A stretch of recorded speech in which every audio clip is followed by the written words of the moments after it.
Class 11th के सभी विद्यार्थी ध्यान दें, जो आपका 5 अप्रैल के दिन राजनीति विज्ञान का पेपर होने वाला है, तो उसके सारे प्रश्नों का फुल सॉल्यूशन आज के इस वीडियो में हम देखने वाले हैं। देखिए, संविधान सभा की महिला सदस्य थी तो कौन थी? सरोजिनी नायडू।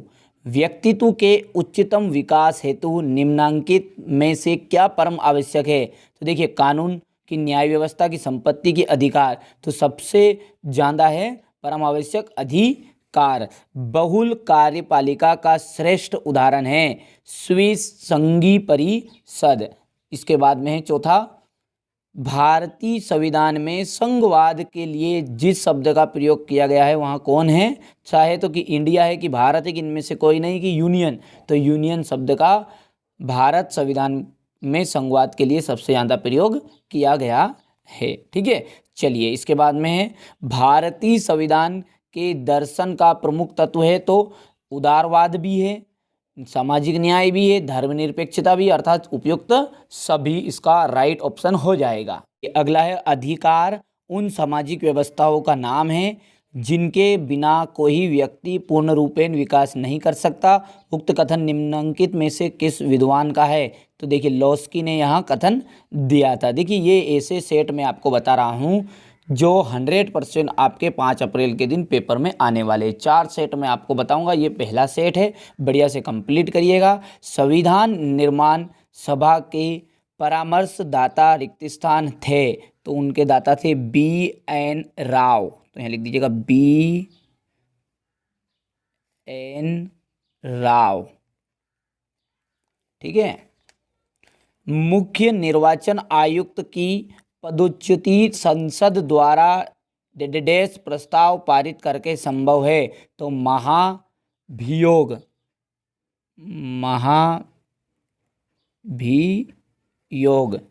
भारतीय संसद में 31 स्थान सदन है तो कितने सदन है? 2 सदन है।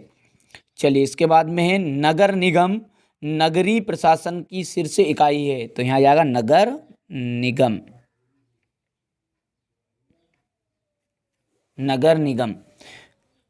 प्लेटो का प्रमुख ग्रंथ रिपब्लिक है।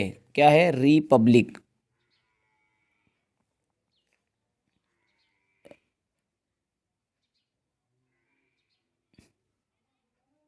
रिपब्लिक। नागरिकता प्राप्त करने की 2 विधियां है और विश्व में डेडेस के लिए शांति परम आवश्यक है। तो देखिए, शांति किसके लिए आवश्यक है? विश्व में विकास के लिए। तो विकास, कोई भी देश प्रोग्रेस करना चाहता है, विकास उन्नति करना चाहता है तो उसके लिए क्या करना आवश्यक है? शांति उसकी परम आवश्यक। क्वेश्चन नंबर 3 में आपको सही जोड़ी दी रहेगी। कैबिनेट मिशन का भारत आगमन, तो इसका हो जाएगा 24 मार्च 1946। भारत के मुख्य चुनाव आयुक्त सुशील चंद्रा। प्रथम लोकसभा अध्यक्ष गणेश वासुदेव आ जाएगा इसका। इसके बाद पंचायती राज व्यवस्था, तो पंचायती राज व्यवस्था हमारी त्रिस्तरीय होती है। नेल्सन मंडेला की आत्मकथा लॉग वॉक टू फ्रीडम और राष्ट्रवाद की समालोचना का जाएगा रविंद्रनाथ टैगोर। तो इसी तरह अब आगे है आपके एक वाक्य में उत्तर। मोतीलाल नेहरू द्वारा संविधान सभा की मांग कब की गई थी? तो 1924 में की गई थी। तो यहाँ लिख देता हूँ मैं 1924 में की गई थी। सरकार का जो अंग कानूनों को लागू करता है उसे क्या कहते हैं? उसे कहते हैं कार्यपालिका। क्या कहते हैं उसे? कार्यपालिका। तो ये यहाँ लिख देते हैं कार्यपालिका, ये दूसरे का है। ठीक है। मध्य प्रदेश का उच्च न्यायालय कहाँ स्थित है? तो मध्य प्रदेश का उच्च न्यायालय है जबलपुर में स्थित। ठीक है, हाई कोर्ट जबलपुर। किस संवैधानिक संशोधन द्वारा मताधिकार की आयु 21 से हटाकर 18 वर्ष की गई? तो 61वें संवैधानिक संशोधन के द्वारा। ठीक है। भारत सरकार ने विकलांगता अधिनियम किस वर्ष पारित किया? तो 1995 में। कब किया था? 1995। चलिए इसके बाद में देखिए, इसके सारे के आंसर भी नीचे दिए गए हैं, ऐसा कुछ दिक्कत नहीं है। देखिए इसके बाद है भारतीय धर्मनिरपेक्षता किन अधिकारों पर ध्यान देती है? तो अल्पसंख्यक अधिकारों पर।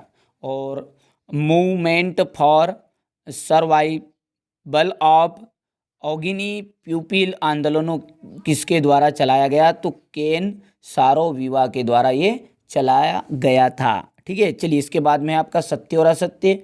शिक्षा के अधिकारों का उल्लेख भारतीय संविधान के भाग 3 में किया गया है। तो ये बात आपकी बिल्कुल राइट है। दूसरा है नौकरशाही कार्यों का क्रियान्वयन स्वेच्छा से करती है। तो ये बात हो जाएगी आपकी असत्य। भारत में न्यायाधीशों को पर्याप्त वेतन एवं भत्ते नहीं दिए जाते हैं।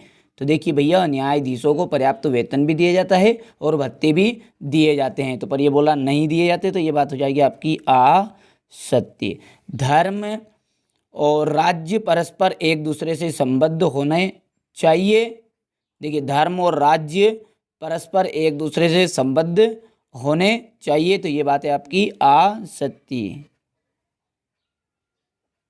समानता ही सामाजिक न्याय का प्राण तत्व है। तो राइट बात है। और हिंदू धर्म में दलितों तथा महिलाओं को सदियों तक उपेक्षा का शिकार होना पड़ा। तो ये बात क्या है? बिल्कुल राइट है। चलिए इसके बाद में जो क्वेश्चन नंबर 6 से आपके, जैसा कि देख ही रहे हैं, 2-2 अंक के क्वेश्चन आंसर यहाँ से स्टार्ट हो गए हैं। तो यहाँ सभी जो क्वेश्चन आंसर हैं इनका मैं फुल सॉल्यूशन अगले वीडियो में आपको दूंगा।